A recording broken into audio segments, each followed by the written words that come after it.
Okay, so let's see question number 1 of paper 1। जैसा कि दे रखा है कि दो स्फेरिकल स्टार्स है ए और बी, और उनकी डेंसिटी दे रखा है rho A and rho B respectively, और ए और बी का रेडियस सेम है, जैसे मैंने यहाँ पे लिख दिया ए और बी का रेडियस सेम है, राइट। और मासेस उनके एम ए और एम बी है, जहाँ पे m B is twice of M A, like this. और due to interaction process A loses some of its mass, और रेडियस इज हाफ, तो इसका रेडियस हाफ हो गया ए का, अगर आपको ध्यान से दिख रहा हो तो। और its spherical shape is retained, है ना, और डेंसिटी उसका रोए होता है। The entire mass lost by is deposited as a thick spherical shell on B, तो ये बी का डायग्राम बना है देखो, और थिक स्फेरिकल शेल की तरह डिपॉजिट हो गया है। मान लिया कि फाइनल रेडियस का आर बी डैश हो जाता है, और उसका रेडियस ना दिख रहा है, इधर वाले का जो डेंसिटी है वो रो ए ही है, और अंदर वाले का डेंसिटी रो बी है ना। जो थिक स्फेरिकल शेल उसका डेंसिटी रो ए है, थिक स्फेरिकल शेल जो डिपॉजिट हो रहा है बी पर, उसका डेंसिटी है रो ए। अब बोल रहा है कि इनकी स्केप वेलोसिटीज़ का रेशियो बताना है, V B upon V A. Escape velocity का फॉर्मूला ये होता है, और V B upon V A अगर आप देखोगे तो मैं ऐसे लिख सकता हूँ, M B dash upon M A dash, R A dash upon R B, जहाँ पे आर ए डैश मालूम है, ठीक है, और हमें एम ए डैश भी मालूम है। देखो एम ए डैश यहाँ से, एम ए इनिशियली अगर ऐसा है तो एम ए डैश हो जाएगा बाई 2, तो M A dash M A by 8 हो जाएगा, राइट।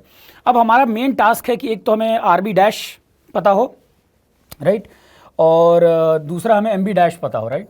तो अगर आप ध्यान से देखो तो एम बी डैश अगर मुझे चाहिए तो वो हो जाएगा M B plus 7/8 of M A, right. और आपको इनिशियली एम बी पता था, ट्वाइस ऑफ एम ए था, प्लस 7/8 ऑफ एम ए। तो अगर आप इसको ध्यान से देखोगे तो this will be 23 M A by 8, done. तो ये हो जाएगा 23 M A divided by 8। M B dash तो हमें पता चल चुका, राइट। अब हमारा बस एक ही टास्क रह गया है, और हमारा वो टास्क रह गया है आर बी डैश को कैलकुलेट करना। और आर बी डैश अगर मुझे कैलकुलेट करना हो तो मैं इस वाले डायग्राम की हेल्प ले लूँगा, और इस वाले डायग्राम की हेल्प में कैसे लूँगा वो मैं आपको बताता हूँ। So what I will do, कि ध्यान से देखना हो ना, कि जो मास यहाँ पर डिपॉजिट हुआ है ये वाला, है ना, जो 7/8 वाला पार्ट है ना, 7/8 जो यहाँ पर आके डिपॉजिट हुआ, उसकी बात मैं कर रहा हूँ। तो उसको करने के लिए अब मैं आपको दिखाता हूँ कि क्या करना है। तो मैं क्या करूँगा कि व्हाट आई विल डू,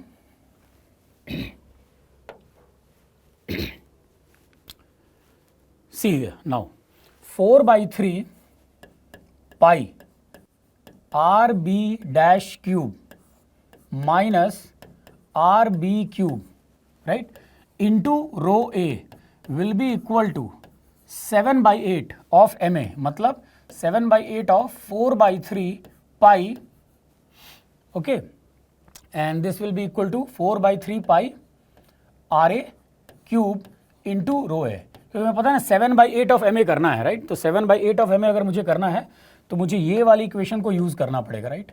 इसको आप जैसे सॉल्व करोगे तो आर बी डैश की वैल्यू पता चल जाएगी आपको ना, और आर ए आपको पता ही आर ए है ना, यहाँ पर आपको पता ही r A is equal to r है। इसको सॉल्व करते ही आपको आर बी डैश पता चल जाएगा, और जब एक बार आपको आर बी डैश पता चल गया तो इस वाले फॉर्मूले में यूज़ करके आप कैलकुलेट कर सकते हो, राइट। तो ये बात समझ में आ रही है आपको कि इस वाली इक्वेशन में आप इसको यूज़ करोगे ना, जिसमें देखो हमें एम बी डैश मालूम चल चुका है, एम ए डैश हमें मालूम है M A by 8, R A dash मुझे पता आर बाई 2, और इस इक्वेशन को जब आप सॉल्व करोगे, इस वाली इक्वेशन को, तो will come to know about R B, और इसको यूज़ करके फिर आप कैलकुलेट कर सकते हो। तो जब आप इसको सॉल्व करोगे तो this will come out to be 15 power 1/3 R by 2, right. तो ये आर बी डैश की फाइनल वैल्यू आपको पता चल जाएगी, जिससे आप इसको सॉल्व कर सकते हो, राइट। तो this was a very simple question, थोड़ा केयरफुली इसको सॉल्व करना था, and you will get the answer, okay, done. चलिए क्वेश्चन डिस्कस करते हैं। क्वेश्चन नंबर 2 जेई का पेपर 1 का है। इसमें आपको पूछा गया है कि एक अल्फा पार्टिकल का मिनिमम काइनेटिक एनर्जी कितना हो, ताकि ये जो रिएक्शन दे रखा है ना, ये रिएक्शन पॉसिबल हो सके इन लेबोरेटरी फ्रेम, ठीक है। तो अपन क्या करते हैं, सबसे पहले देखते हैं ये रिएक्शन होने के लिए मुझे जो एनर्जी होना चाहिए रिएक्टेंट का, जो टोटल एनर्जी रिएक्टेंट का होना चाहिए वो ज़्यादा होना चाहिए एज कम्पेयर टू, या ये इक्वेशन या रिएक्शन जो होना चाहिए that must be exothermic so that the reaction can take place. तो मैंने पहले देखा कि इसका जो टोटल मास था प्रोडक्ट का और टोटल मास जो रिएक्टेंट का, उसमें प्रोडक्ट का मास ज़्यादा है एज कम्पेयर टू रिएक्टेंट, ठीक है ना। इसका मतलब ये एनर्जी जो होगा मुझे एक्स्ट्रा देना पड़ेगा in the form of kinetic energy of helium, ठीक है, और अल्फा पार्टिकल। तो आपने पहले निकाल लिया कि डेल्टा एम सी स्क्वायर कितना आ रहा है, तो that is 1.86 mega electron volt, है ना। ये एनर्जी मुझे चाहिए ताकि ये रिएक्शंस पॉसिबल हो सके। तो अपने क्या किया, ये एनर्जी किस फॉर्म में मिलेगा मुझे, काइनेटिक एनर्जी ऑफ हीलियम के kinetic energy of alpha particle form में, ठीक है। और मुझे मालूम है कि kinetic energy of alpha particle जो होगा वो जब टकराएगा इस एन से, नाइट्रोजन से, तो मोमेंटम कंजर्वेशन का प्रिंसिपल फॉलो करेगा। तो अपन ने सबसे पहले मोमेंटम कंजर्व करके लिखा, हीलियम पार्टिकल नाइट्रोजन से टकरा रहा है और मिलने वाला पार्टिकल जो है वो ऑक्सीजन और प्रोटॉन है, ठीक है।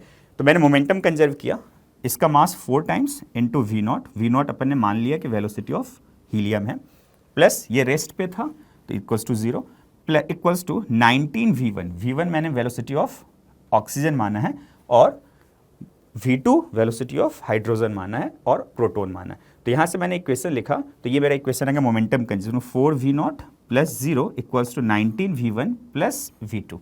अब मुझे मालूम है कि रिएक्शन में मुझे मिनिमम काइनेटिक एनर्जी पूछा है, इसका मतलब मुझे मैक्सिमम एनर्जी का लॉस कराना है in the collision, which is possible if the reaction is perfectly in elastic, ठीक है। तो मैंने परफेक्टली इन इलास्टिक कोलिजन लिया, ठीक है, minimum kinetic energy so that perfectly in elastic. तो इन इलास्टिक कोलिजन के लिए मैंने देखा, तो मुझे इन इलास्टिक कोलिजन मालूम है कि दोनों particle after collision will move with same common velocity, जिसको अपन ने v मान लिया। तो मेरे पास इक्वेशन क्या मिल गया, 4V0 is equals to 19 plus 1 into v और v equals to V0 by 5। ये V0 बाई 5 क्या हो गया, इनिशियल वेलोसिटी जो हीलियम का था उसका 1/5 हो गया। अब मैंने इक्वेशन देखा, मुझे एनर्जी कितना रिक्वायर्ड था कोलिजन से, 1.86 मेगा इलेक्ट्रॉन वोल्ट। ये कैसे मिला, ये initial kinetic energy of helium था और initial kinetic energy of alpha particle था और ये final kinetic energy of the daughter nuclides है ना।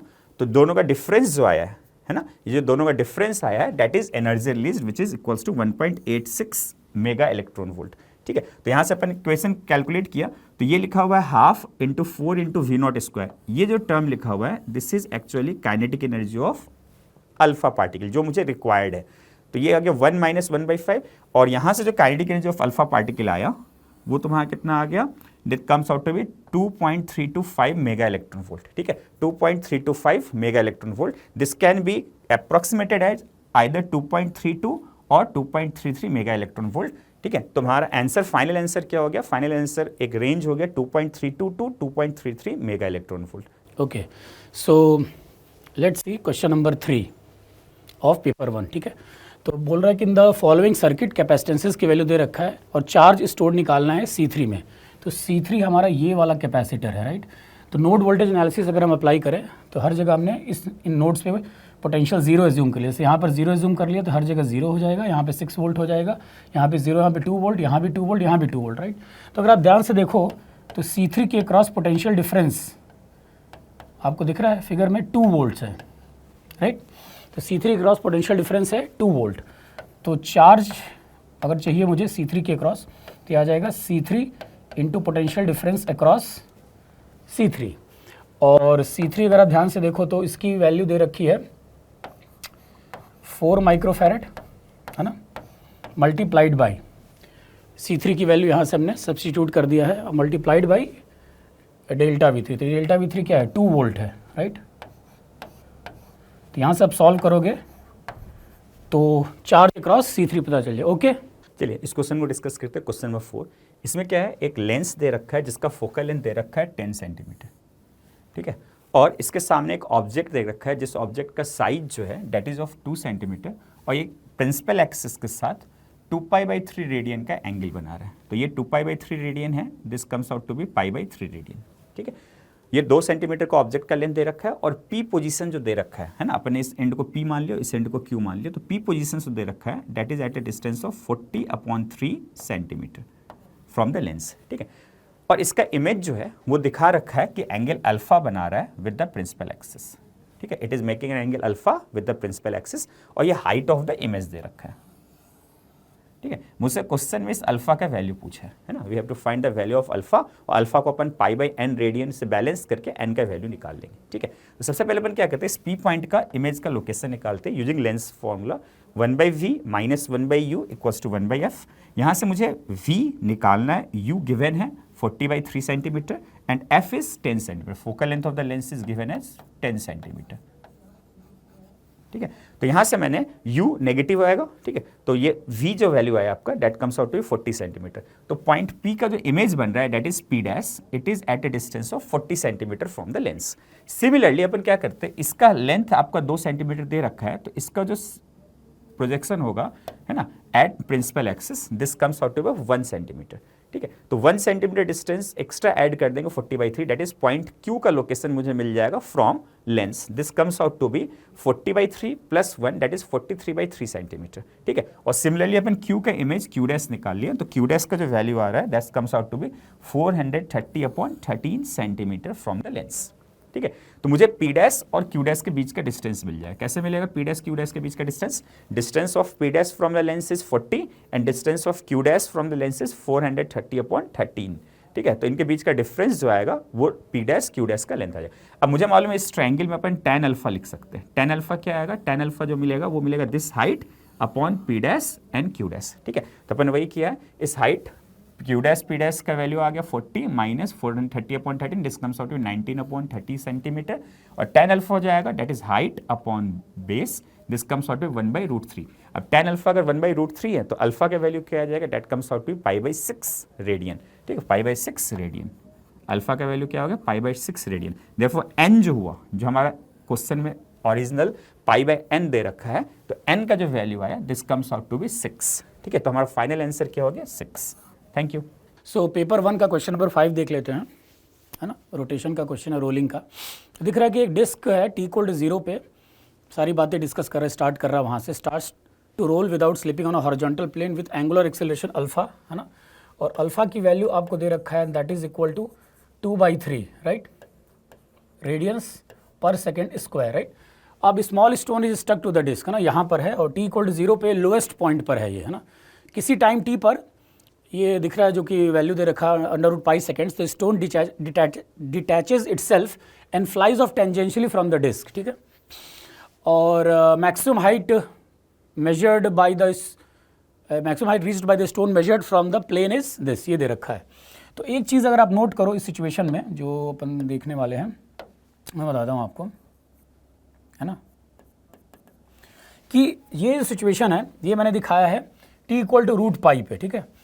तो इस समय अगर मैं ओमेगा की वैल्यू देखूँ, है ना, एट t=√π सेकेंड्स पे अगर मैं इसकी वैल्यू देखूँ ओमेगा की, तो omega equal to alpha T हो जाएगा, right. That will be equal to 2/3 √π, and you can say this is radians per second, done.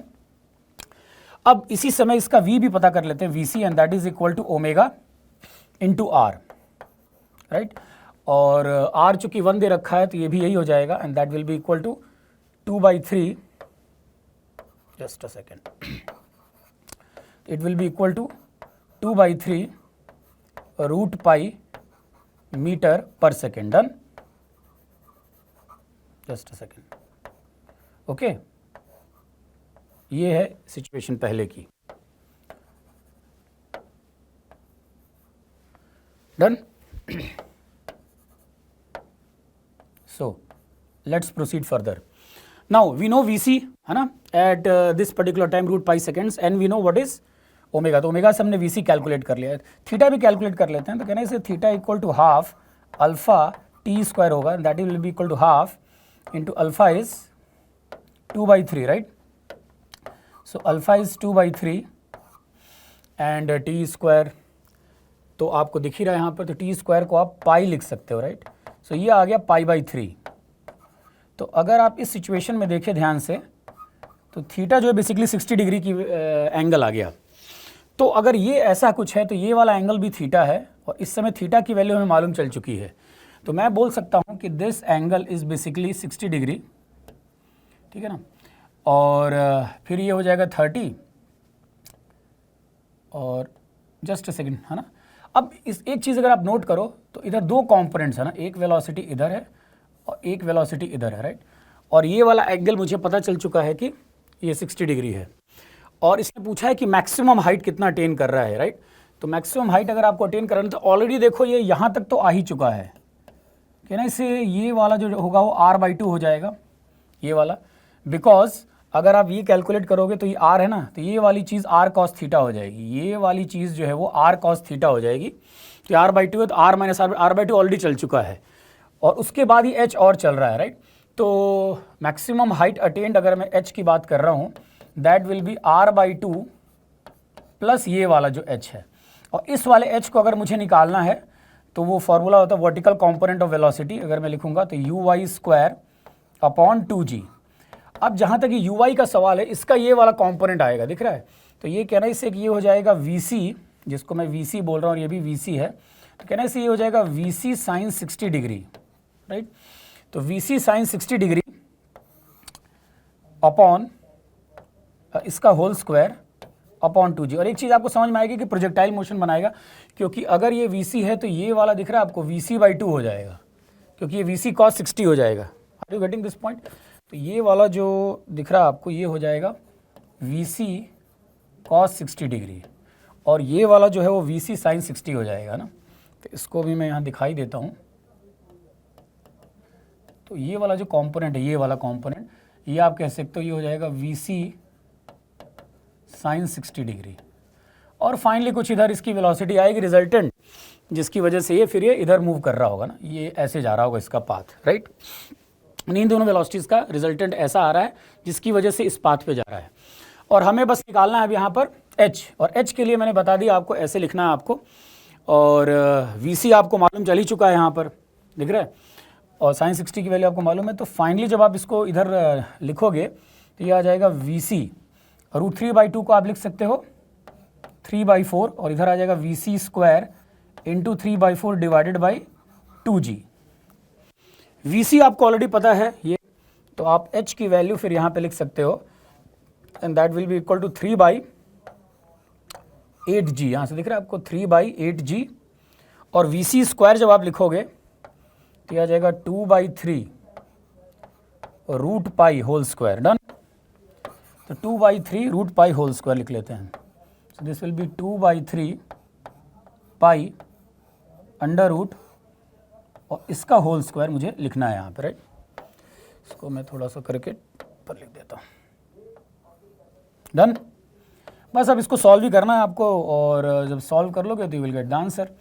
तो एक बार देख लेते हैं कि क्या है पूरा इसमें, और जब आप इसको फर्दर सॉल्व करोगे so this will be 3/8g into 4/9, okay, and this will be pi. और अगर आप इसको फर्दर सॉल्व करो तो आपको पता चलेगा कि दिस विल बी 3, और यहाँ पे अगर आप देखो तो ये हो जाएगा 2। तो कुछ ऐसा नहीं दिख रहा आपको कि ये सिचुएशन फिर आपको कुछ ऐसी दिखेगी कि यहाँ पे ऊपर तो पाई बच गया और नीचे दिख रहा है 6g बच रहा है ना। सो ये अगर आप देखो तो ये आ रहा पाई, इसको नेक्स्ट पेज पे लिख देते हैं, पाई अपॉन 6g बच रहा, राइट। तो लेट अस राइट दिस कि ये जो h आ रहा था वो आ रहा था आपका, this will be equal to pi upon 6g, and that is equal to pi by 6, है ना, और 1/10। तो अगर आप पीछे देखो ध्यान से तो ये 1/2 प्लस x/10 है ना, दिख रहा है, रेडियस तो 1 है। तो अगर मुझे मैक्सिमम हाइट चाहिए तो एक बार इसको लिख लेते हैं। तो ये हो जाएगा h is equal to r/2 plus h है, r1 है तो 1/2 प्लस h है, और h क्या दिख रहा है आपको, π/6 अपॉन 10। अगर आप इन दोनों को कंपेयर करते हो तो x की वैल्यू पता चल गई आपको, राइट। तो अगर आप x की वैल्यू देखोगे so that is equal to π/6, और फिर फर्दर आप इसको सॉल्व करोगे तो you will get the answer, है ना। तो आई होप कि आपको ये पूरा प्रोसेस समझ में आ गया होगा। ओके, सो पेपर 1 में अब क्वेश्चन नंबर 6 देख लेते हैं। तो इसमें बोल रहा है कि solid sphere of given mass and given radius rolls without slipping on a fixed incline plane, और इंक्लाइनेशन मालूम है हमें इसका 30 डिग्री, और 2 forces of magnitude 1 newton each. दिख रहा है ये फोर्सेज, ये वाले और ये वाले बता रहा है ये, राइट। और पैरेलल लग रहे हैं इंक्लाइन प्लेन के, और इनका स्मॉल r गिवन है, राइट। From the centre. तो acceleration of the sphere down the plane पूछ रहा है, मतलब acceleration of centre of mass पूछ रहा है। सो अगर हम फोर्स इक्वेशन अप्लाई करें कि net force is equal to mass into acceleration, तो अगर आप नेट फोर्स ध्यान से देखोगे तो डाउन द प्लेन में लिख रहा हूँ, ये है mg साइन थीटा, राइट। एक ये वाला फोर्स है प्लस एक ये है, ठीक है ना, दिख रहा है आपको, प्लस f ये वाला फोर्स, और ये दिख रहा है अगर आपको तो माइनस f और minus small f is equal to MAC, right. एक इक्वेशन तो ये हो गया। तो यहाँ से अगर आप देखोगे तो this is mg sine theta minus f is equal to MAC। तो सपोज हमारे पास ये एक इक्वेशन आ गई जिसको हमने बोल दिया equation number 1, something like this, right. अब टॉर्क इक्वेशन लगा लेते हैं ना। So net torque is equal to I into alpha, मैं अप्लाई कर लेता हूँ ये वाली इक्वेशन। तो अगर मैं टॉर्क इक्वेशन अप्लाई करूँगा, अगर आप ध्यान से देखो तो इसके अबाउट टॉर्क इक्वेशन अप्लाई कर लेता हूँ, राइट। सो अगर आप ध्यान से देखो तो इस पॉइंट के अबाउट दोनों फोर्सेस जो टॉर्क दे रहे हैं वो हो जाएगा F 2F into small are, ध्यान से आपको 2F into small are, right. और एक फ्रिक्शन, ये दोनों क्या दे रहे हैं, अगर आप ध्यान से देखो तो एंटी क्लॉकवाइज सेंस में टॉर्क दे रहे हैं, एंटी क्लॉकवाइज सेंस में, राइट। और फ्रिक्शन क्लॉकवाइज सेंस में टॉर्क दे रहा है, ठीक है। तो मैं इसको लिख लूँगा friction into capital R minus 2F into small r is equal to IC into alpha. This is equation number 2। So CA, ये जो C है ये CM आप कह सकते हो कि इसके अबाउट अपन टॉर्क ले रहे हैं, right. So F into capital R minus 2F into small r is IC into alpha, and because ये प्योर रोलिंग कर रहा है तो I can write AC minus alpha R is equal to 0।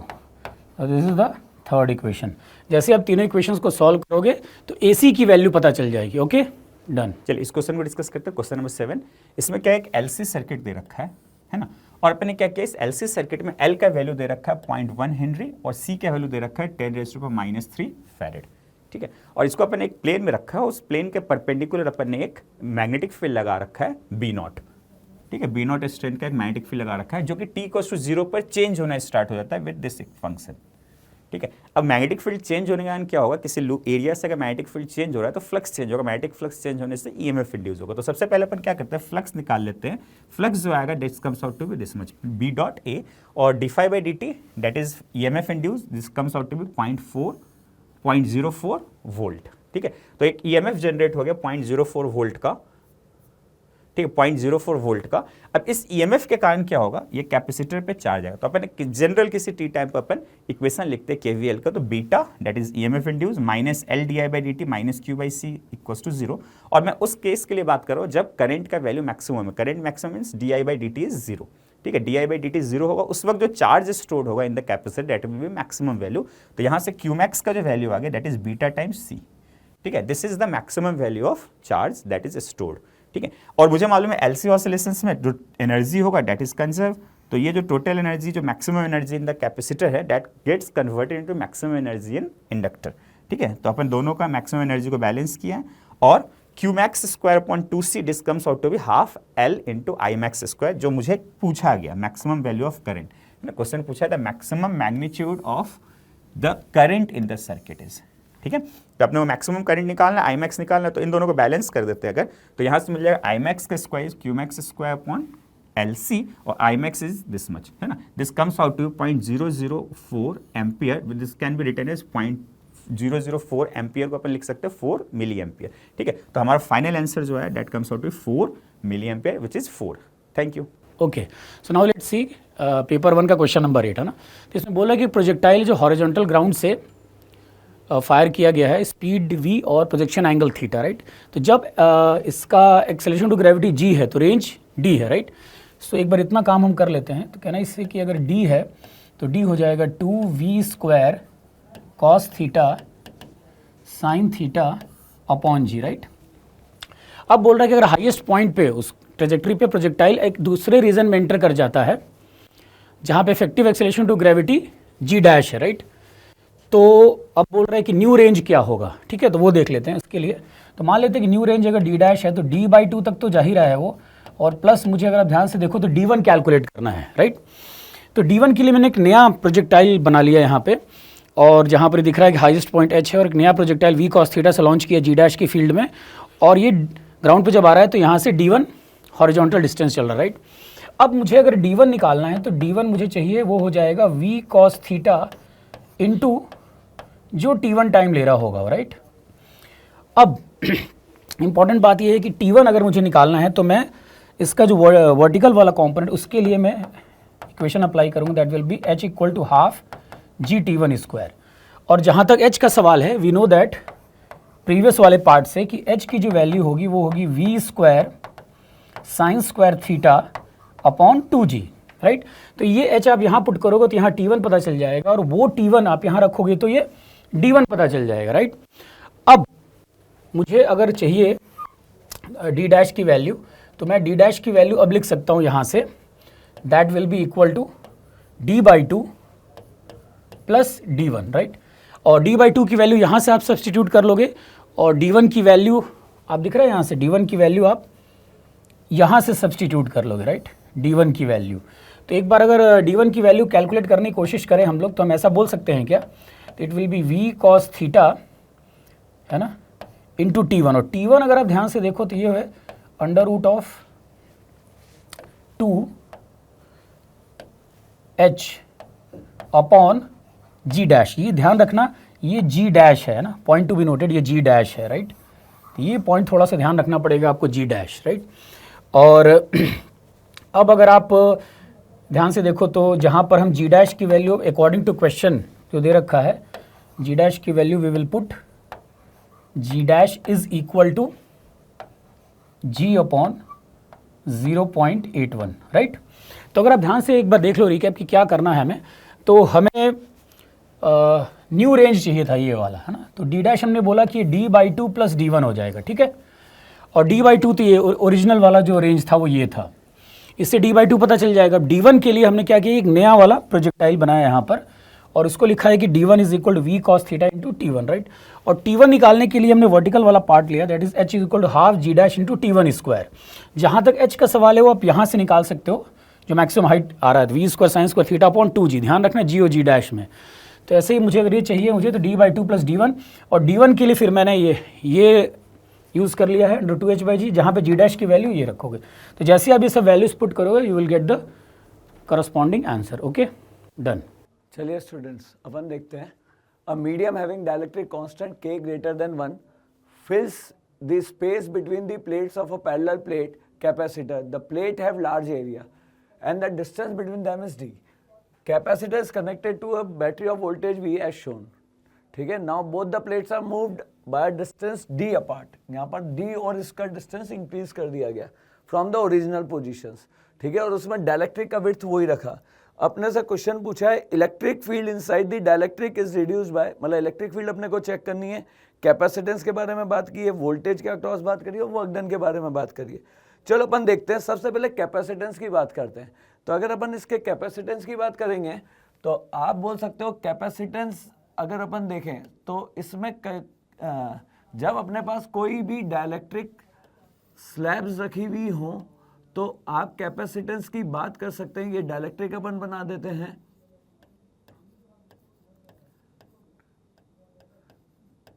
ठीक है। तो इसके कैपेसिटेंस में यहाँ एक कैपेसिटर बनेगा, ये कैपेसिटर बनेगा, ये कैपेसिटर बनेगा, सारे कैपेसिटर सीरीज में होंगे।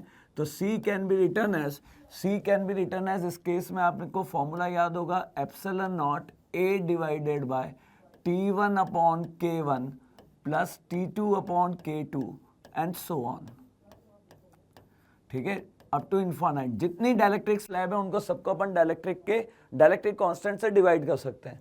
चलिए अब अपन देखते हैं, यहाँ पर डाइलेक्ट्रिक कांस्टेंट से अपन डिवाइड कर सकते हैं। यहाँ पर यदि अपन देखें तो पहले केस में, केस 1 में क्या था, केस 1 के अंदर आपका प्लेट्स बिटवीन डाइलेक्ट्रिक वॉज, मतलब plates of the capacitor is completely filled with dielectric, ये सब बिल्कुल डाइलेक्ट्रिक से कंप्लीटली फिल्ड था। तो इसका मतलब केस 1 में कैपेसिटेंस की वैल्यू हो जाएगी C1 is equals to epsilon not A by D by K, या न्यू कह सकते हैं अपन, इसको अपन डायरेक्टली भी बोल सकते हैं K times of epsilon not A by D is the capacitance in case 1।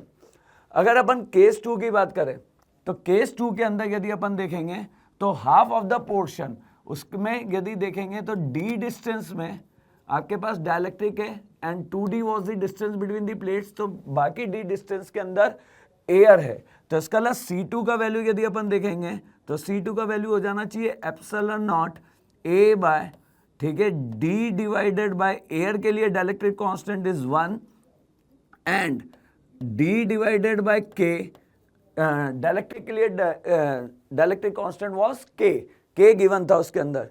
तो यदि हम यहां से देखेंगे तो ये मेरे पास आ जाएगा K epsilon not A by D into K plus 1।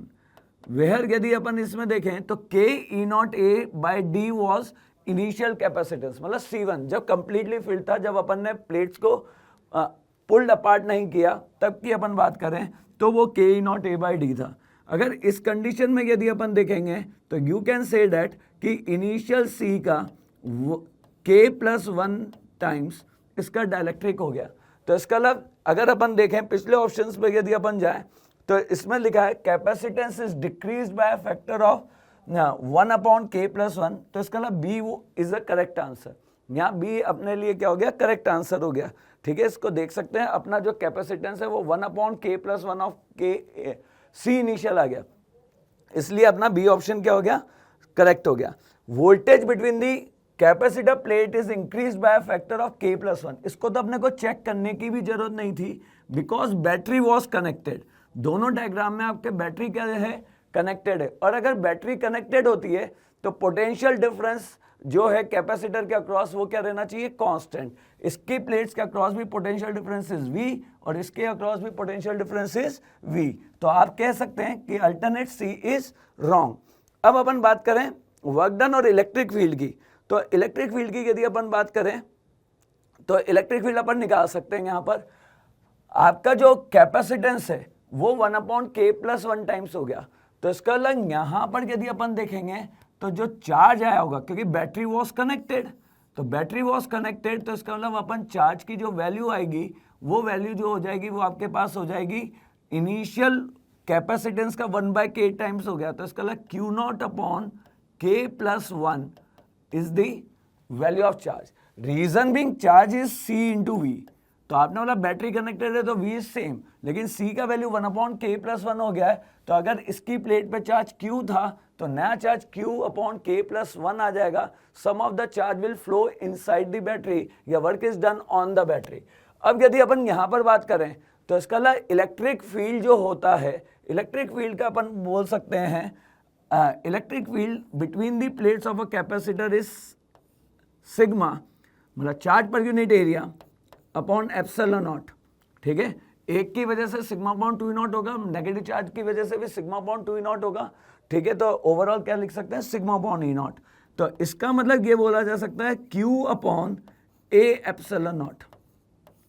तो इसका मतलब area of the plate is same, epsilon not तो कांस्टेंट है ही सही। तो जिस तरह से चार्ज रिड्यूस हुआ होगा उस तरह से इलेक्ट्रिक फील्ड वेरी करनी चाहिए। तो यदि हम इस स्पेस में देखेंगे तो इस स्पेस में इलेक्ट्रिक चार्ज जो है वो 1 अपॉन K प्लस 1 टाइम्स हो गया। तो यहाँ का जो इलेक्ट्रिक फील्ड हो जाना चाहिए वो, अगर यहाँ का Q by A e not था तो यहाँ Q upon K plus 1 by A e not हो गया। और ये वाला जो इलेक्ट्रिक फील्ड है डायलेक्ट्रिक के अंदर, इलेक्ट्रिक फील्ड जो होता है, electric field inside the dielectric due to induced charge, तो net electric field reduce by a factor of E air divided by 1 by K। ठीक है क्या, net electric field inside the dielectric is decrease by factor of 1 by K। तो यदि यहाँ पर अपन देखेंगे तो ये 1 upon K into K plus 1 आ जाएगा। तो अगर अपन अब अपने ऑप्शन पे जाते हैं तो इसने 2K लिखा हुआ है, 2K लिखा हुआ है, इसलिए ये वाला ऑप्शन भी क्या हो गया, गलत हो गया।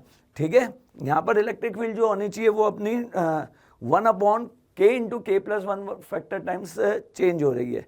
ठीक है, reduce by factor of 1 upon K into K plus 1। ठीक है, चलो अब देखते हैं वोल्ट C अपन ने पहले ही काट दिया। अब अपन वर्क डन की बात करते हैं। यदि वर्क डन की बात करेंगे, when plates are pulled slowly apart you can write it U initial plus work done by battery U final plus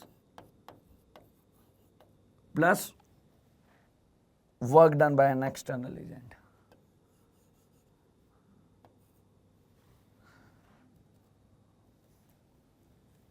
ठीक है,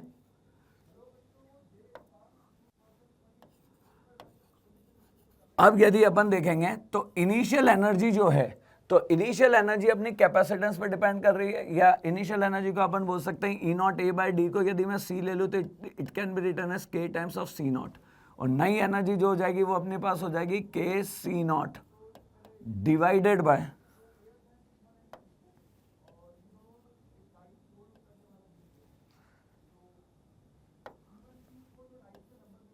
के सी नॉट अपॉन के plus one.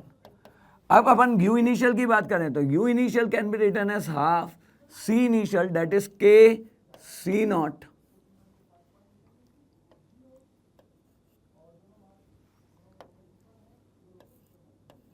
v square plus work done by battery, it will be q initial, q final minus q initial into v, और u final it will be half k times of c naught upon k plus 1 into v square।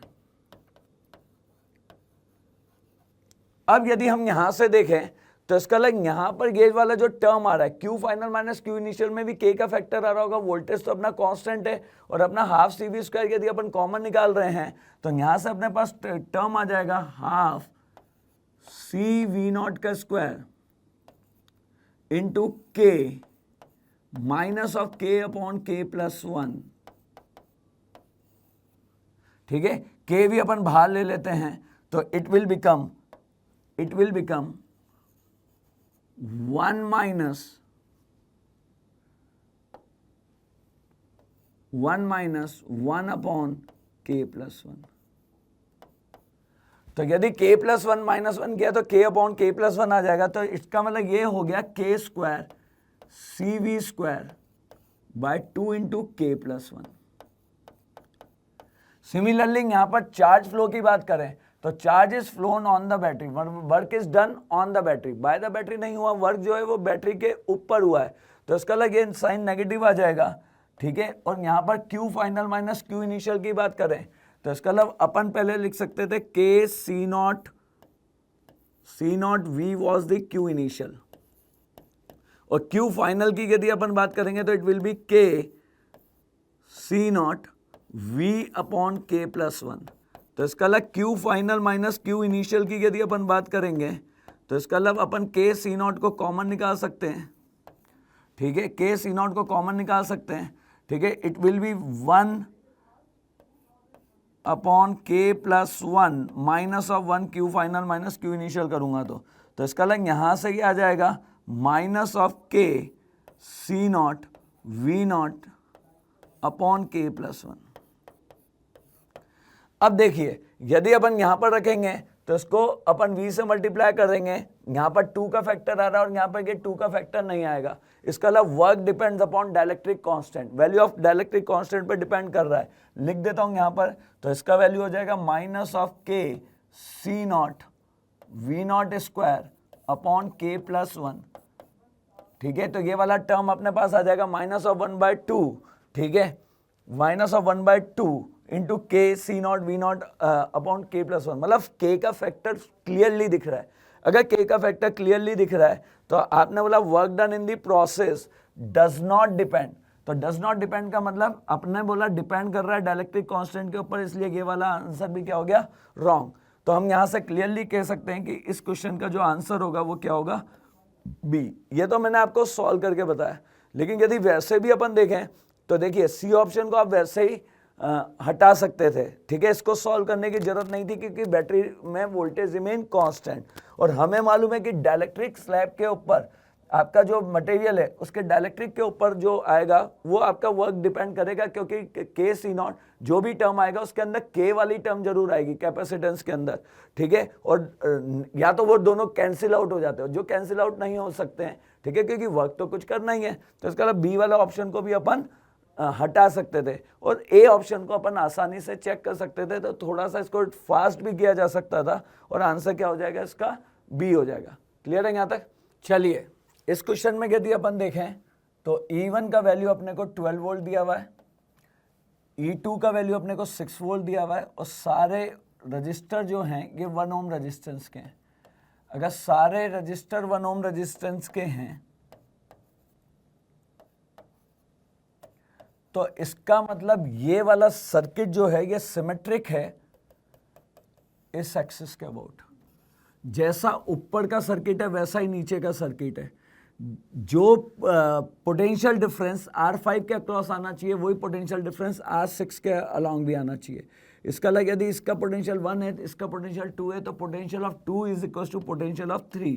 तो इनका और इसका potential same होना चाहिए। इसका मतलब यदि अपन इसको फोल्ड कर दें, ठीक है, एक्स एक्सिस के अबाउट, तो क्योंकि इस पॉइंट का और इस पॉइंट का पोटेंशियल सेम है तो दोनों पॉइंट्स को एक साथ जोड़ा जा सकता है। तो यदि R6 और R5 को पैरेलल में लिख देंगे, R4 और R2 को पैरेलल में लिख देंगे, और सिमिलरली R7 और R8 को पैरेलल में लिख देंगे। यदि अपन यहाँ से देखते हैं तो यदि इस जगह से अपन देखेंगे तो अपने लिए अब ये सर्किट कन्वर्ट हो जाएगा कुछ इस तरीके से। ये अपने लिए एक रेजिस्टेंस बन जाएगा,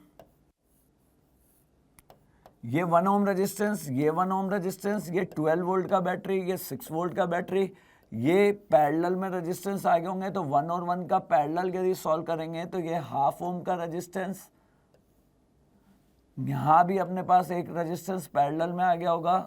तो 1 और 1 का यदि अपन देखेंगे तो 1/2 का रेजिस्टेंस, और ये भी अपने पास एक और रेजिस्टेंस आ गया होगा जो 1/2 का हो गया होगा। देखते हैं दोबारा, यदि इसके ऊपर तो R7 और R8 आपके पैरेलल में आ जाएंगे, R7 और R8 पैरेलल में आ जाएंगे तो 1/2 इनका हो जाएगा। R2 और R4 पैरेलल में आ जाएंगे फोल्ड करते ही तो ये 1/2 हो जाएगा, और R5 और R6 भी अपने पैरेलल में आ जाएंगे तो ये 1/2 हो जाएगा। अपने लिए ये सर्किट अब इसमें कन्वर्ट हो गया। यहाँ का करंट यदि I1 ले लेते हैं, इस जगह स्प्लिट हो जाएगा तो ये करंट I2 ले लेते हैं, इस ब्रांच में करंट I1 माइनस I2 हो जाएगा। ये I2 करंट इधर आएगा, यहाँ से I1 माइनस I2 आ रहा है तो इस जगह से I1 करंट आना चाहिए, और दोबारा इस जगह करंट अपने पास I1 हो जाना चाहिए। ये A point, B point, C point, D point. अब अपन KVL लगाते हैं। By KVL in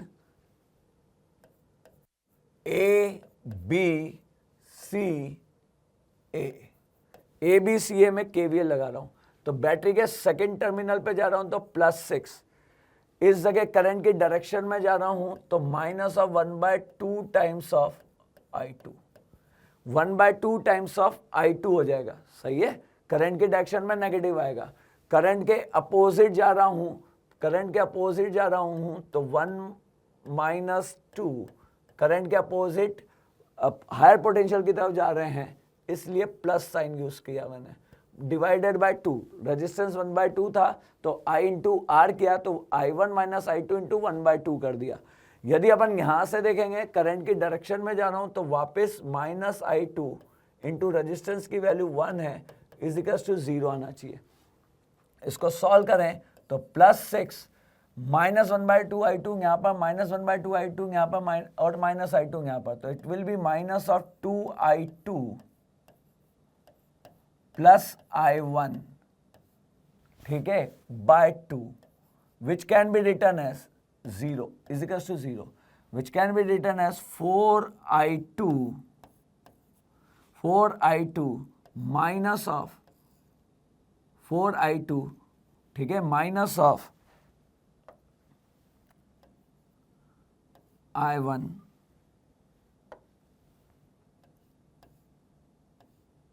is equals to 12। ये इधर गया तो 4I2 प्लस हो गया, I1 नेगेटिव हो गया, ये अपने पास इक्वेशन 1 होगी। सिमिलरली KVL लगाता हूं अब मैं। अब KVL लगा रहा हूं मैं A, C, D और A में। तो इसका लग यहाँ से बैटरी के सेकेंड टर्मिनल पे या पॉजिटिव टर्मिनल पे आ रहे हैं तो +12, करंट की डायरेक्शन में जा रहे हैं, करंट की डायरेक्शन में जा रहे हैं, इसलिए अपने को क्या लगाना चाहिए, माइनस लगाना चाहिए। माइनस हो गया I1 माइनस I2 बाय 2, ठीक है, करंट के डायरेक्शन में ही जा रहे हैं दोबारा, इसलिए दोबारा -of I1 बाय 2, और करंट की डायरेक्शन में ही आ रहे हैं इसलिए माइनस ऑफ I1, इसमें हमेशा करंट की डायरेक्शन में चले हैं अपन, तो इज इक्वल्स टू 0। तो यहाँ से देखेंगे तो I1/2 इसका, I1/2 इसका, तो इसका लग 12, ये भी I1/2 और इसका भी I1/2 और एक आए, तो इसका लग ये अपने पास हो गया होगा 2 times of I1, I1/2 1/2 plus 1/2 1, 1 plus 1 2, ठीक है, minus of I2/2, minus minus plus हो गया होगा I2/2 इज इक्वल्स टू 0।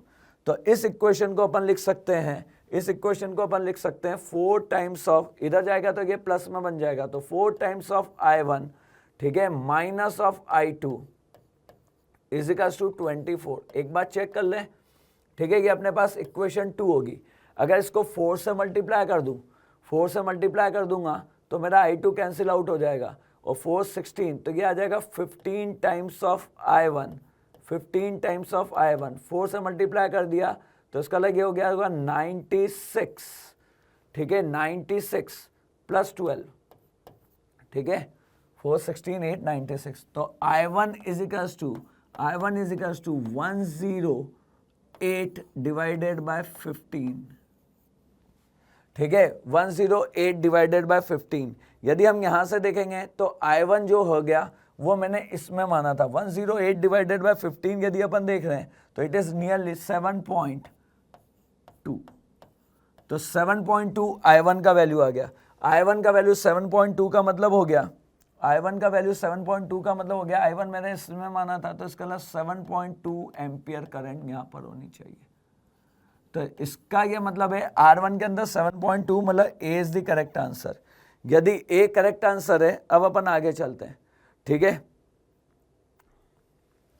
7.2, अगर मैं यहाँ 7.2 डाल देता हूँ तो इसका 4 times of I1 is equals to, ठीक है, 19.2 एंड I2, तो I2 is equals to 19.2 divided by 4, तो 4 4 जा 16 और 4.8, तो 4.8 is the value of I2, 4.8 is the value of I2, और I2 मैंने इसमें माना था तो इसके अंदर करंट 4.8 एम्पियर की होनी चाहिए। चेक करते हैं, तो R3 के अंदर करंट 4.8 एम्पियर, तो C is the correct answer.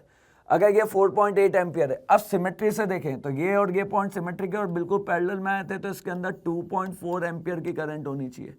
अगर इसमें 2.4 एम्पियर की करंट होनी चाहिए तो इसमें भी 2.4 एम्पियर की करंट होनी चाहिए, 2.4 एम्पियर की करंट होनी चाहिए। देखते हैं आगे, तो इसने बोला R5 के अंदर 2.4 एम्पियर की करंट, तो इसका D is the correct answer. अब D is the correct answer, ये 2.4 तक पहुंच चुके हैं अपन, ठीक है, यहाँ 7.2 है, यहाँ 4.2 है, तो इसका रिमेनिंग करंट 2.4 होनी चाहिए और सिमेट्रिक में आधी आधी बटनी चाहिए, तो इसका इधर से 1.2 जानी चाहिए, उसमें भी 1.2 एम्पियर करंट जानी चाहिए, तो इसका 1.2 1.2 B is the correct answer. इसका ये ABCD इज द आंसर। इसके अंदर अपना आंसर देखेंगे तो कितना होगा ABCD, ठीक है, तो ये ठीक क्वेश्चन था अपने पास। एक्सेस ऑफ सिमेट्री यदि लगाएंगे तो अपने पास ये क्वेश्चन जल्दी हो रहा था। क्लियर यहाँ तक? चलिए इस क्वेश्चन को डिस्कस करते हैं। क्वेश्चन नंबर 11 है ना। इस क्वेश्चन में क्या दे रखा है, एक आइडियल गैस है, ठीक है, जिसकी डेंसिटी दे रखी है रो और इंटर्स इन चिमनी, इस पॉइंट से इंटर कर रहा है ना, तो अपन जिस पॉइंट से इंटर कर रहा है उस पॉइंट पे वेलोसिटी v1 मान लिया, उस पॉइंट पे डेंसिटी अपन ने ρ1 मान रखा है ना, ρ1 गिवन है, ρ1 is given as 0.2 kg per metre cube है ना, जिसको हम लोग ने ρ1 मान लिया, ठीक है, ρ1 जो गिवन है 0.2 kg पर मीटर क्यूब, ठीक है, और इस चिमनी का हाइट है h, ठीक है, इस चिमनी का हाइट कितना है h, ठीक है, और मुझे दे रखा है जिस रेट से गैस इंटर कर रहा है that is also 0.8 kg per second, ठीक है, तो यहां से अपन निकाल सकते हैं कि जो वेलोसिटी से इंटर कर रहा होगा है ना, वो निकाल सकते हैं, मास फ्लो रेट है ना। हमें क्या मालूम है, डेंसिटी जो मास फ्लो रेट है that is 0.8 kg per second, this can be written as that kg per second है ना, this can be written as density that is 0.2 into cross section area that is A1 into velocity V1, ठीक है, इस point का velocity अपन ने V1 मान लिया, ठीक है, A1 जो है that is given as 0.1 metre square, तो यहां से मेरा V1 आ जाएगा 0.8 is equals to 0.2 into A1 is 0.1 and V1 calculate कर लेते हैं, तो V1 का जो वैल्यू आएगा that comes out to be 40 metre per second. ठीक है, तो 40 मीटर पर सेकेंड आ गया V1, जो ऑप्शन नंबर 2 में दिख रहा है velocity of lower end 40 metre per second, ये तो सही दिख रहा है ना। आगे अपन चेक कर लेते हैं। सबसे पहले प्रोसेस अब क्या बोल रखा है, ये जो मास एंटर कर रहा है उसका वेलोसिटी जो है that is 40 metre per second, ये अपन को मालूम है। आगे बोल रखा है इसका क्रॉस सेक्शन, अपर एंड का cross section area 0.4 metre square दे रखा है। ये जो A2 है दिस इज 0.4 मीटर स्क्वायर, ये जो एरिया दे रखा है दैट इज 0.4 मीटर स्क्वायर। और मेरे को टेम्परेचर लोअर एंड पे दे रखा है, यहाँ पे टेम्परेचर दे रखा है 600 केल्विन, 600 पास्कल प्रेशर है, और टेम्परेचर जो है temperature is given as 300 kelvin. ठीक है, और मुझे मालूम है ये प्रोसेस कैसा हो रहा है, एडियाबैटिक प्रोसेस हो रहा है ना। Adiabatic process undergoes adiabatic expansion, ये लिख रखा है लास्ट में। ठीक है, insulate so that the gas undergoes adiabatic expansion. तो अपन क्या कर रहे हैं, इस पॉइंट को ए और इस पॉइंट को बी मान के एडियाबैटिक प्रोसेस का इक्वेशन लिख लेते हैं। तो मुझे मालूम है फॉर एडियाबैटिक प्रोसेस क्या होगा, P raise to power 1 minus gamma into T raise to power gamma equals to constant. तो यहाँ से अपन निकाल रहे हैं P1 raise to power 1 minus gamma into T1 raise to power gamma equals to P2 raise to power 1 minus gamma into T2 raise to power gamma. ठीक है, और गामा का वैल्यू दे रखा है 2। ठीक है, तो यहाँ से अपन जब इक्वेशन लगाएंगे तो P1 that is 600 raise to power 1 minus 2 into temperature that is 300 raise to power 2 equals to P2। यहाँ का प्रेशर मुझे नहीं मालूम है, यहाँ का प्रेशर अपन को कैलकुलेट करना है फर्स्ट पार्ट के लिए, इंटू टेम्परेचर दे रखा है 150 केल्विन, तो T raise to power square. ठीक है, गामा। तो यहाँ से P2 का वैल्यू जो आता है दैट इज 150 पास्कल, जबकि यहाँ दे रखा है 300 पास्कल। तो ऑप्शन ए तो हो गया गलत। ठीक है, ऑप्शन बी में अपने आधा चेक कर लिया 40 metre per second. Upper and पे मुझे निकालना है कि वेलोसिटी क्या होगा। तो मुझे मालूम है ना, कि जो वेलोसिटी होगा अपन कंटिन्यूटी इक्वेशन लगा सकते हैं, यहाँ से यहाँ कंटिन्यूटी इक्वेशन लगाएंगे। उसके लिए मुझे चाहिए ρ1 A1 V1 equals to ρ2 A2 V2। तो पहला चीज मुझे चाहिए यहाँ का डेंसिटी जो कि गिवन है 0.2, यहाँ का डेंसिटी मिल जाए तो अपन लगा सकते हैं। और मुझे मालूम है क्या, PV इक्वल्स टू nRT से P equals to ρRT by M। तो P बाई T जो होगा that is proportional to density. ठीक है, तो अपने को मालूम है कि यहाँ का प्रेशर मालूम है 600 पास्कल, यहाँ का टेम्परेचर मालूम है 300 केल्विन, यहाँ का प्रेशर अभी अपन ने निकाला है 150 पास्कल। ठीक है, P2 we have calculated as 150 pascal,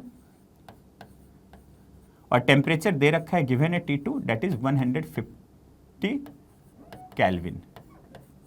ठीक है, तो यहां से मैं डेंसिटी में रिलेशन निकाल सकता हूं। डेंसिटी 1 और डेंसिटी 2 में एक रिलेशन आ जाएगा। Density 2 that is density at upper end is equals to density 1 that is density at lower end into 1/2। This comes out to 0.1 kg per metre cube, जो कि ऑप्शन डी में पूछा है डेंसिटी अपर एंड, ये भी गलत हो गया है ना। तो अपन ने ए और डी देख लिया गलत है, बी और सी को अपन चेक करते हो। पहले सी पार्ट में आधा चेक कर रखा, मुझे अपर एंड पे वेलोसिटी निकालना है। तो वेलोसिटी निकालने के लिए अपन ने कंटिन्यूटी इक्वेशन लगाया, मास कंजर्वेशन लगाया, ρ1 A1 V1 equals to ρ2 A2 V2। ठीक है, अपने को ρ1 दे रखा है 0.2, A1 दे रखा है 0.1 और V1 अपन ने कैलकुलेट कर रखा है 40, दैट इक्वल्स टू ρ2 अपने को मालूम है 0.1 अभी जस्ट पहले निकाला, into A2 is given 0.4 into V2। तो V2 आ रहा है 20 मीटर पर सेकेंड, जो कि मेरे ख्याल से ऑप्शन बी में दे रखा है ना 20 मीटर पर सेकेंड। तो ऑप्शन बी करेक्ट है। ठीक है, तो ए गलत है, बी सही है। अब सी को चेक कर, तो सी में क्या निकालना है अपने को, हाइट ऑफ द चिमनी निकालना है। ठीक है, हाइट ऑफ चिमनी कैसे निकालेंगे, हम लोग को मालूम है कि टोटल गैस पे जो वर्क आया that will be equal to change in kinetic energy plus change in gravitational potential energy plus change in internal energy, है ना। क्योंकि ये प्रोसेस कैसा है, एडियाबैटिक प्रोसेस है, तो इसमें इंटरनल एनर्जी चेंज होगा ड्यूरिंग द प्रोसेस, है ना। जनरली हम लोग क्या करते हैं, जब बर्नौलीज इक्वेशन लगाते हैं तो उसमें अपन इंटरनल एनर्जी में चेंज नहीं लेते, क्योंकि टेम्परेचर वगैरह क्या रहता है, कांस्टेंट रहता है। तो हमारा बर्नौली जब लगाते थे तो उसमें केवल गैस का वर्क या गैस की जगह अपन लिक्विड का करते हैं, एनर्जी कंजर्वेशन करते हैं, kinetic energy plus potential energy plus pressure energy. तो अपन ने वही इक्वेशन यहाँ लिखा, बस इसमें क्या होगा, ये एक्स्ट्रा टर्म आ गया क्योंकि ये जो प्रोसेस है that is not having the temperature constant. इसका प्रोसेस का टेम्परेचर कांस्टेंट है, टेम्परेचर बदल रहा है तो इसका इंटरनल एनर्जी में चेंज आएगा। ठीक है, तो अपन इक्वेशन लिखा, वर्क डन गैस क्या होगा, pressure into area that is force into displacement, ये वर्क आ गया। ठीक है, ये इनिशियल और ये फाइनल, है ना। जब जैसे अपन बर्नौलीज करते बिल्कुल वही काम करें ना, P1 A1 delta x1 P2 A2 delta x2, ये वर्क आ गया। That is equal to change in kinetic energy half delta m into V2 square minus half delta m into V1 square. ये कंटिन्यूटी इक्वेशन से total mass conserve किया अपन ने यहाँ पे, है ना। तो डेल्टा m दोनों जगह सेम आएगा इंटू डेल्टा mgh, है ना, जो हाइट रेज किया है ना। और ये अपना इंटरनल एनर्जी में चेंज है। और इसमें एक चीज़ है एफ कैलकुलेट करना। तो एफ कैलकुलेट करने के लिए अपन देख सकते हैं हमें गामा दे रखा है ना। गामा जो होता है दैट इज 1 + 2/f, है ना। और गामा का वैल्यू 2 दे रखा है इक्वल्स टू 1 + 2/f। तो f जो आ गया degree of freedom, this comes out to be 2।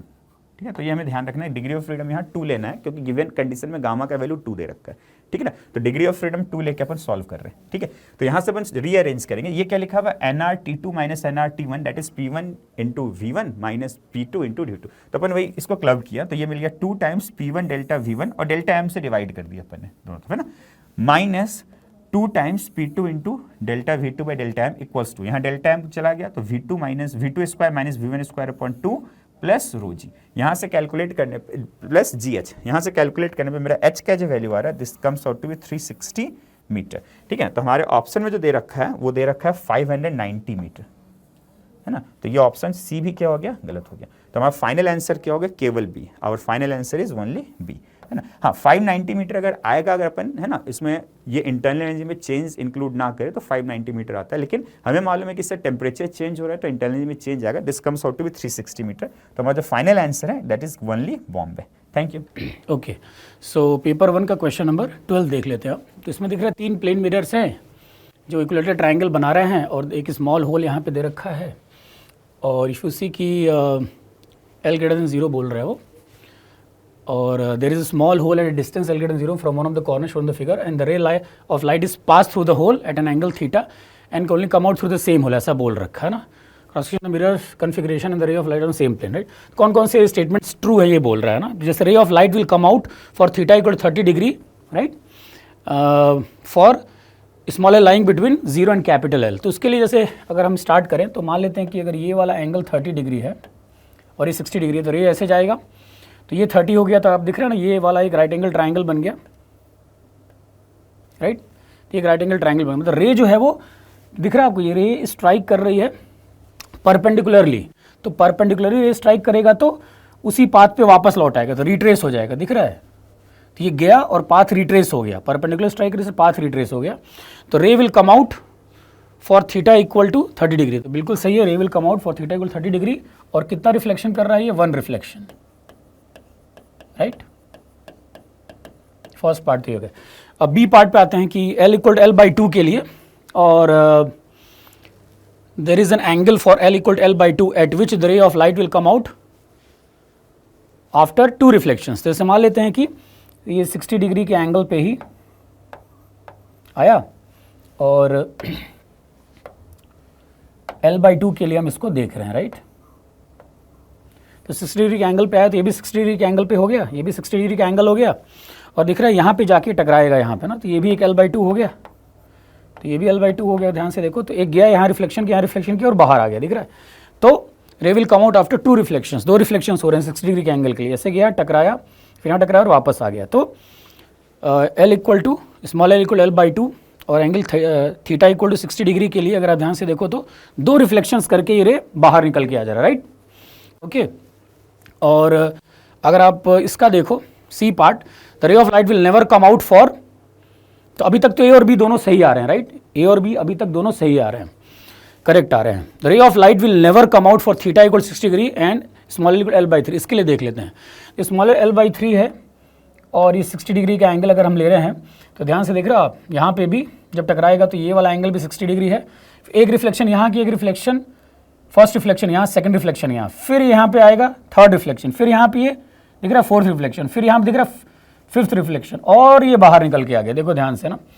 तो ये L/3 के लिए मैंने बताया, और थीटा इक्वल टू 60 डिग्री के लिए, ओके। तो अगर आप ध्यान से देखोगे तो ये यहाँ से सीधा गया, है ना, ये वाले रे यहाँ पे आके टकराएगा, ये वाला टकराने के बाद जब ये रिफ्लेक्ट करेगा तो ये वाला दिख रहा है एंगल फिर से 60 हो गया, फिर ये वाला एंगल भी 60 डिग्री हो गया, डन। और फिर यहाँ से रिफ्लेक्ट करके यहाँ आया, फिर यहाँ गया, यहाँ से रिफ्लेक्ट करके यहाँ आया, फिर रिफ्लेक्ट यहाँ। तो कितने रिफ्लेक्शंस कर रहा है वो, अगर आप ध्यान से देखोगे ना, तो अगर ये देखो तो ये भी दिख रहा है आपको L/3 है, राइट। Just a second. तो ये वाला पार्ट अगर आप ध्यान से देखो तो L/3 है, तो ये वाला पार्ट भी अगर आप देखो तो L/3 है, तो ये वाला पार्ट भी अगर आप ध्यान से देखोगे तो L/3 है, राइट। फिर ऐसे करके करने के बाद हाँ ये वाली पार्ट की बात कर रहा हूँ मैं, ठीक है। ऐसे ही मैं इस वाले पार्ट की बात कर रहा हूँ, जस्ट अ सेकेंड।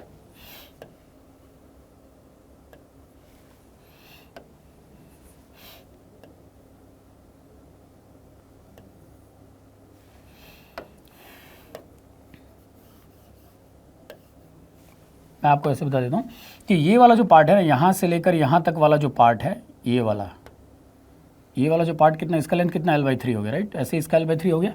तो फाइनली अगर मैं इस वाले पार्ट की बात करूँ कि द रे विल नेवर कम आउट, तो दिख रहा है आपको रे तो बाहर आ ही रहा है ना, जो लिखा है, तो ये ऑप्शन गलत हो गया। अगर आप देखो ध्यान से, तो यहाँ से गया, यहाँ टकराया, टकराने के बाद यहाँ आया, फिर यहाँ आया, फिर यहाँ करके बाहर निकल आया। तो first reflection, second reflection, third reflection, fourth reflection, fifth reflection के बाद बाहर आ जा रहा है। इसका मतलब रे बाहर तो आ रही है, राइट। और ठीक है ना, तो इसका मतलब जो ये वाला ऑप्शन है, ऑप्शन सी लिखा है नेवर कम आउट, ये गलत हो गया, बिकॉज रे एक्चुअली कम्स आउट। और जहां तक लास्ट वाला ऑप्शन की बात है, the ray of light will come out for theta will 60 and L smaller lying between 0 L/2 after 6 reflections. जबकि अगर ध्यान से देखो तो ये वही वाला तो केस है। अगर आप ध्यान से देखो तो स्मॉल एल, अगर आप देखो small L lying between 0 and L/2 की बात कर रहा है, राइट। तो अगर आप ध्यान से देखो तो ये वाला जो केस अपन ने डिस्कस किया, सी वाला केस, इसमें L/3 तो L/2 से कम ही है, राइट। तो यही वाला डायग्राम आप यूज कर सकते हो डी पार्ट के लिए भी। तो इसमें कितने रिफ्लेक्शंस करके बाहर आ रहा है, 5 रिफ्लेक्शंस, दिख रहा है ना, 5 रिफ्लेक्शंस करने के बाद रे बाहर निकल के आ जा रहा है, राइट। जबकि इस ऑप्शन में क्या लिखा है, 6 रिफ्लेक्शंस। तो अगर ये 5 रिफ्लेक्शंस होता तो ये वाला ऑप्शन सही होता, लेकिन अभी ये ऑप्शन गलत है ना। तो इसका मतलब कह सकते हो कि इस केस में जो आंसर है वो ए और बी ही है, सी और डी ऑप्शंस गलत है। Okay, done. चलिए क्वेश्चन नंबर 13 नंबर डिस्कस करते हैं। इसमें क्या 6 चार्जेस दे रखा है, Q Q Q Q Q, और एक चार्ज एक्स दिया है, और हमारा एक्स के डिफरेंट वैल्यू के लिए क्वेश्चंस का पार्ट पूछा है ना। और ये जो 6 चार्जेस कहीं रखे हुए हैं हेक्सागन के साइड रेस्पेक्ट में सिमेट्रिक, और सिमेट्रिक कैसे रखा वो कंडीशन दे रखा है ना। The perpendicular from each charge to the nearest hexagon side passes through O of the hexagon and is bisected by the side, है ना। यहां से मुझे मालूम चल जाएगा इस चार्ज का सेंटर से लोकेशन कितना होगा, है ना। ये बोल रहा है कि जो साइड है दैट इज परपेंडिकुलर बाइसेक्टर, ठीक है। और ये डिस्टेंस क्या होता है, ए, तो ये डिस्टेंस जो होगा a sin 60 that is √3a/2। तो सेंटर से हर चार्ज का डिस्टेंस जो होगा वो √3 टाइम्स a हो जाएगा ना, क्योंकि ये जो डिस्टेंस है that is perpendicular bisector of the distance from the centre, ठीक है। तो अब इसमें पहला पार्ट पूछा कि x का वैल्यू अगर q है ना, x का वैल्यू अगर q है, अगर ये q है तो सारे चार्जेस सिमेट्रिक है, तो सेंटर पे फील्ड हो जाएगा 0। तो ऑप्शन ए तो बिल्कुल सही है। ऑप्शन बी में बोल रहा है x का वैल्यू -q है, ठीक है। तो अपन इसको -q को कर सकते हैं, -q को अपन लिख सकते हैं, this can be written q -2q, है ना। इस q के रखने से क्या होगा, सारे चार्जेस के कारण इस q का पेयर मैंने बना दिया बाकी रिमेनिंग 5 चार्जेस से, तो उसके कारण सेंटर पे फील्ड हो गया 0। तो केवल इफेक्टिवली इस -2q के कारण जो फील्ड आएगा वही इफेक्टिव फील्ड होगा। तो -2q के कारण फील्ड क्या आएगा, kq/r², k that is 1/4πε0, q that is -2q, अपन माइनस साइन नहीं लिख रहे हैं क्योंकि डायरेक्शन नहीं पूछा अपन को, अपॉन r²। r कितना है, r है √3a, √3a का whole square that is 3a², है ना। जिसको जब मैं अरेंज करके लिखूंगा this comes out to be q/6πε0 a², जो कि हमारा ऑप्शन नंबर बी दे रखा, q/6πε0 a²। तो बॉम्बे मेरा सही हो गया, तो आगरा बॉम्बे दोनों सही है। कैलकाटा में पूछा x का वैल्यू 2q, तो पोटेंशियल, अब पोटेंशियल कैसी क्वांटिटी है, पोटेंशियल स्केलर क्वांटिटी है ना। तो जब 2q रखा है ना, तो अपन x का वैल्यू को 2q रखा है ना। जब x का वैल्यू को अपन ने कितना रखा है, 2q रखा है ना। तो अपन x का वैल्यू 2q करके देख लेते क्या आ रहा है। जब x का वैल्यू 2q है तो मैं इस 2q को लिख सकता हूं, है ना। तो लिखने की जरूरत नहीं क्योंकि स्केलर क्वांटिटीज है, तो डायरेक्ट ऐड कर लेंगे। तो सारे चार्जेस से डिस्टेंसेस सेम है, तो एक चार्ज का निकाल के इनटू नंबर ऑफ चार्जेस कर ले, तो टोटल कितने हो गया, q q q q q and 2q that is 7q। तो पोटेंशियल क्या हो गया, potential will be equals to potential v at the centre will be equals to 7 times potential due to one charge. Potential क्या होता है, k that is 1/4πε0 into q over r, r is √3a, ठीक है। तो ये जो हमारा option number C दे रखा है दैट इज 7q/4πε/√3 है, ये ऑप्शन सही है तो ए बी और सी सही हो गया। डी में दे रखा है अगर x का वैल्यू -3q तो पोटेंशियल, तो अगर -3q अगर है ना, x का वैल्यू कितना है -3q, x का वैल्यू अपन ने लास्ट पार्ट में कर दिया -3q, तो अपन टोटल चार्ज कितना होगा q q q q q 5q -3q दैट इज 2q। तो पोटेंशियल क्या हो जाएगा, potential the centre last case में ना, this was option C and option D के लिए बात कर रहे हैं, तो ये हो जाएगा 2 टाइम्स, 2 कैसे है 1 2 3 4 5 -3 that is 2 times potential due to 1 that is 1/4πε0 k into q upon r that is √3 है। ठीक है, जो हमारा ऑप्शन नंबर डी जो है वो नहीं दे रखा, तो हमारा ऑप्शन डी क्या हो गया, गलत हो गया। तो फाइनल आंसर हमारा क्या हो गया, final answer will be A B and C only. Thank you. चलिए, ये एक अच्छा क्वेश्चन है। इसमें सोलोनाइड दिया हुआ है, सोलोनाइड की मैग्नेटिक फील्ड अलोंग हमेशा सोलोनाइड के एक्सिस के अलोंग होगी, और एक्सिस के अलोंग सोलोनाइड की मैग्नेटिक फील्ड अपन बोल सकते हैं μ0 × Ni होती है। ठीक है, और इसके लूप दिया हुआ है, इसकी डायरेक्शन कंटिन्यूसली चेंज हो रही है, तो इसका मतलब लूप के अंदर क्या आएगा, एक इंड्यूस करंट आएगा, और उस इंड्यूस करंट की वजह से loop will behave as a magnetic movement. ये एक मैग्नेटिक मूवमेंट बन जाएगा NiA के, और मैग्नेटिक मूवमेंट यदि मैग्नेटिक फील्ड में रखा होता है तो उस पर क्या लगेगा, टॉर्क लगेगा। और इसने लिस्ट 2 के अंदर टॉर्क की वैल्यूज दी हुई है, और लिस्ट 1 में कैसे मैग्नेटिक फील्ड चेंज हो रही है ये दिया हुआ है। तो अब अपन यहाँ से चलते हैं, तो मैंने बोला कि पहले अपन मैग्नेटिक मूवमेंट निकाल लेते हैं। तो मैग्नेटिक मूवमेंट निकालेंगे तो मैग्नेटिक मूवमेंट इज NiA, तो इसका मतलब अपने को n का वैल्यू तो 1 दिया हुआ है, I का वैल्यू मुझे निकालना होगा, ये इंड्यूस करंट होगा, और एरिया उसका जिस डायरेक्शन में उसको अपन k एक्सिस है, तो area is in k direction, तो मुझे I निकालना है। अगर I निकालना है तो वो इंड्यूस करंट की वजह से है, तो इसका मतलब I can be written as 1/r times of d∅/dt, और d∅/dt लेंस लॉ के अकॉर्डिंग माइनस भी होना चाहिए, तो माइनस ऑफ d∅/dt। फाई का वैल्यू की बात करें तो फाई का वैल्यू जो हो जाना चाहिए वो हो जाना चाहिए B.A के बराबर। अब अपने को B पर सारी की सारी बात आ गई, तो B की वैल्यू लिखते हैं। तो सोलोनाइड की वजह से मैग्नेटिक फील्ड दिया हुआ है, सोलोनाइड के मैग्नेटिक फील्ड का फॉर्मूला होता है μ0 × Ni, और यहाँ पर अपने पास μ0 की जगह तो μ0 ही आया, number of turn is small m, ये अपने को पिछले कुछ दिया हुआ है। देखिए, the solenoid has m turns per unit length, तो सोलोनाइड का m turns per unit length दिया हुआ है अपने को। ठीक है, तो m turns per unit length, तो n की जगह ये रख दिया और I की जगह ये रख दिया। अब मुझे ये मैग्नेटिक फील्ड का इसकी डायरेक्शन दी हुई है, इसकी डायरेक्शन की यदि अपन बात करें तो फर्स्ट ऑप्शन में 1/√2 sin ωt j और cos ωt k, और ये यूनिट वेक्टर है, तो इसका इसको अपन डायरेक्ट मल्टीप्लाई कर सकते हैं, तो ये 1/√2 हो गया। ठीक है, sin ωt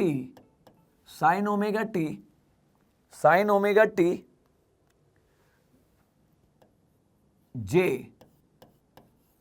ठीक है, sin ωt j और cos ωt k में है।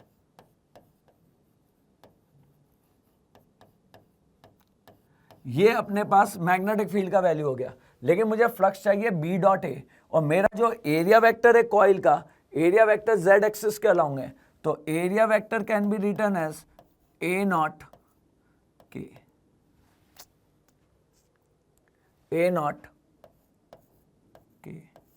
अगर एरिया वेक्टर मेरा A0 k आ गया तो यहां से फ्लक्स का वैल्यू आ गया होगा, फ्लक्स का वैल्यू आ जाएगा μ0 mi/√2 A0 cos ωt। देखिए, μ0 mi 1/√2 A0 और k डॉट k अपना 1 हो जाएगा और k डॉट j अपना 0 हो जाएगा, तो इसका अलग ये फ्लक्स का वैल्यू आ गया।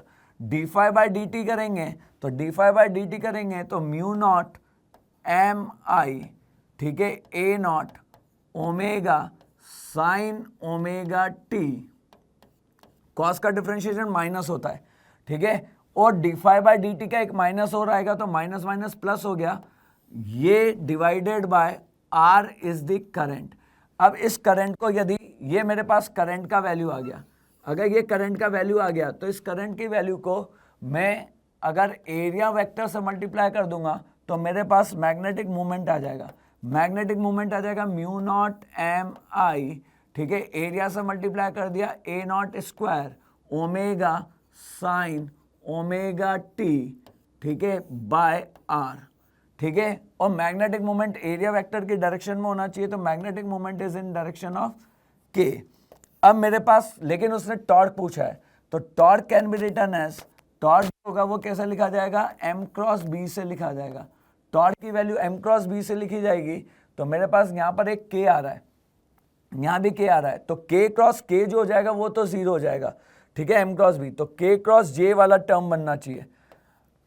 अगर के क्रॉस जे वाला टर्म बनना चाहिए तो इसका मतलब K cross J is minus of I, तो ये मेरे पास बन जाना चाहिए म्यू नॉट का square M square I square 1/√2, और इसका भी 1/√2 आएगा। एक √2 अपना छूट गया है क्योंकि d∅dt के अंदर ये √2 था, ठीक है, डिफ्रेंशिएट कर दिया तो इसका √2 छूट गया था, तो mu naught I square upon 2 R, √2 और √2 का 2 और आर बन गया, ठीक है। आई स्क्वायर हो गया ओमेगा,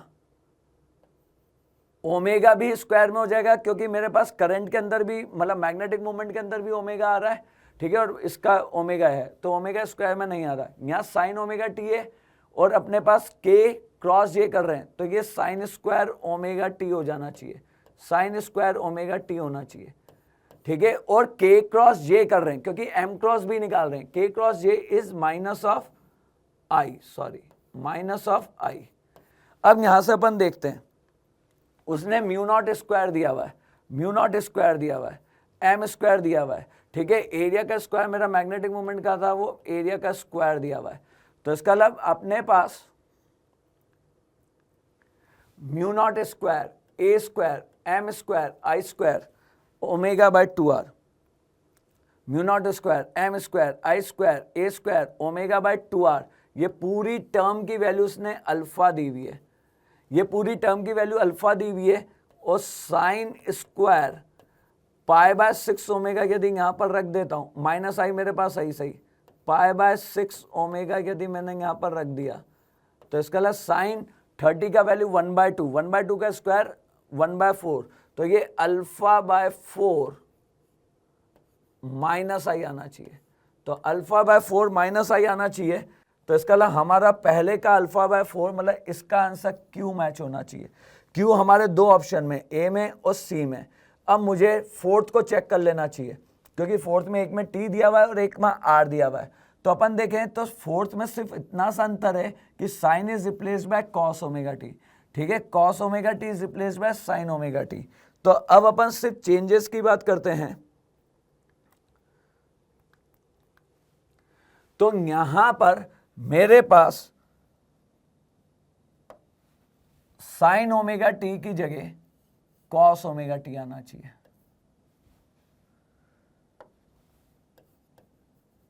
फोर्थ ऑप्शन को चेक कर रहे हैं, और मेरे पास कॉस की जगह साइन आना चाहिए, सही। बाकी सारी चीजें सेम है, बाकी पूरा कंसेप्ट सेम है।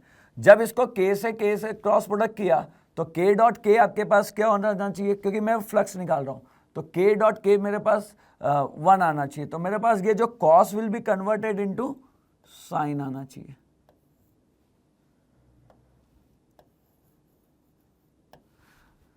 ठीक है, और साइन का डिफरेंशिएशन करूंगा, साइन का डिफरेंशिएशन करूंगा तो कॉस आएगा, लेकिन एक बढ़िया बात यहां पर गलती हो सकती थी, साइन का कॉस का डिफरेंशिएशन तो क्या आया था, माइनस ऑफ साइन होता था और माइनस d∅/dt लगाना था। यहां पे साइन का डिफरेंशिएशन कॉस ही होगा और माइनस ऑफ d∅/dt लगाऊंगा तो एक माइनस साइन हो जाएगा। ये माइनस साइन अपने लिए इंपॉर्टेंट है। अब आपको ये समझ में आएगा कि यहाँ पर जो मैग्नेटिक मोमेंट आ जाएगा ये माइनस में आ जाएगा, ये माइनस में आ जाएगा और मेरा साइन किस में कन्वर्ट हो चुका होगा, sine will convert into cos. ठीक है क्या, तो अब मेरे पास वैल्यू करनी है, तो इसका अलग के क्रॉस, दोबारा देखेंगे तो के क्रॉस के तो 0 हो जाएगा, के क्रॉस जे आएगा, तो इसका अलग साइन और कॉस है और यहाँ भी कॉस है, तो इसका अलग ये वाला जो फंक्शन आना चाहिए ये कॉस स्क्वायर कन्वर्ट हो जाना चाहिए।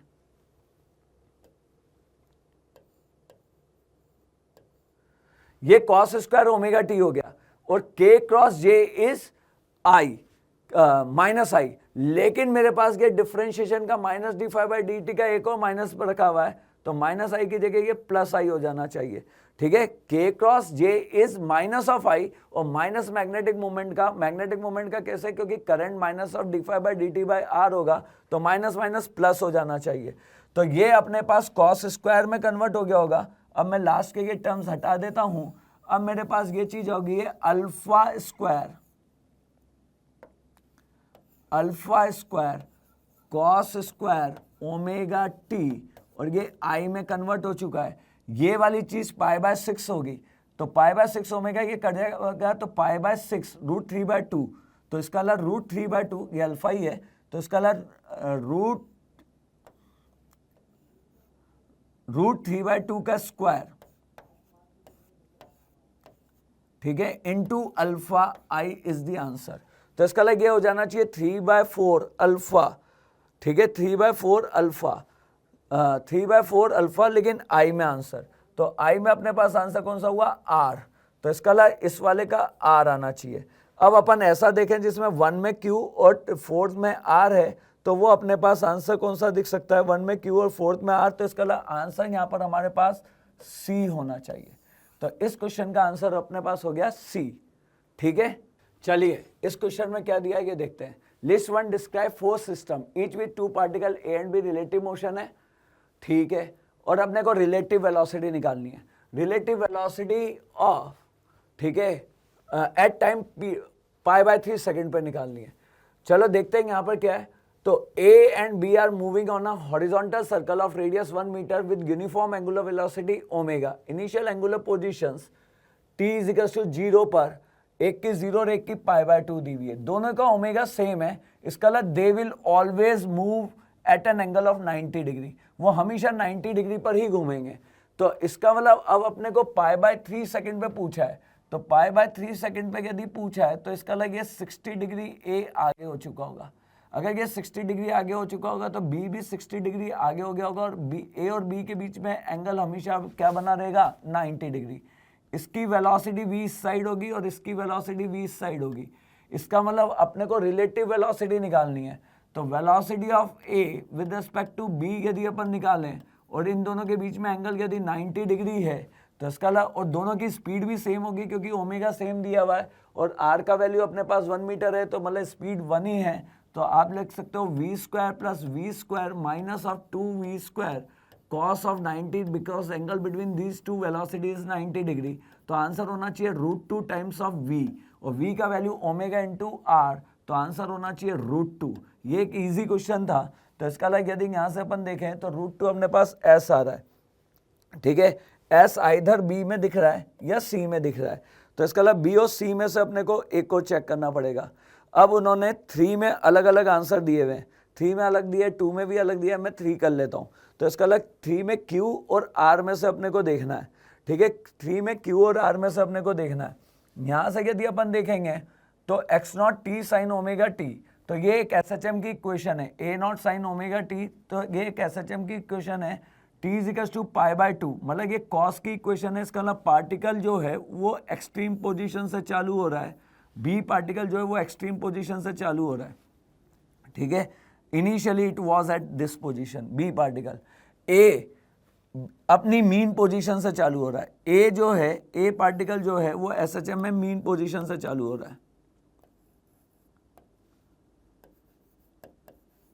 ये अपनी एक्सट्रीम पोजीशन से चालू हो रहा है, ठीक है, ए मीन पोजीशन से चालू हो रहा है।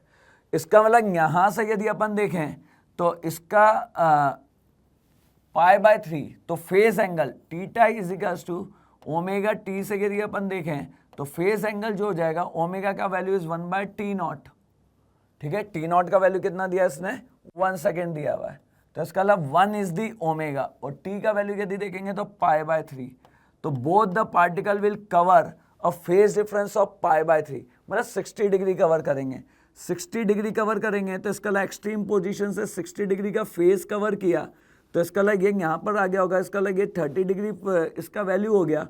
तो part velocity of B can be written as a omega cos of 30, A omega cos of 30, A का वैल्यू इज एक्स नॉट और एक्स नॉट की value is 1, omega is also 1 और कॉस 30 की वैल्यू यदि हम देखेंगे तो cos 30 can be written as √3/2 metre per second. तो इसका मतलब बी की वेलोसिटी √3/2 मीटर पर सेकेंड इस तरफ है।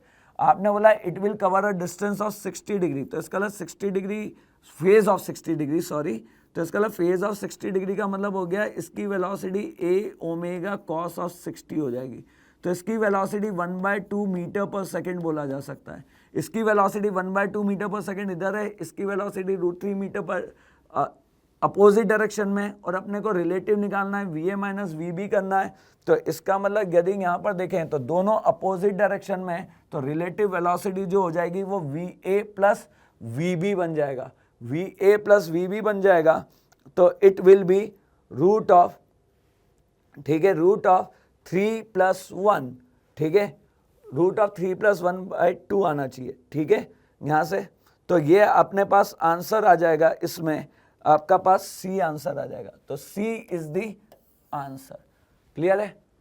चलिए, तो अगर अपन ने 2 में ही कर लिया तो बाकी और अपने को चेक करने की जरूरत थी नहीं। क्लियर यहाँ तक?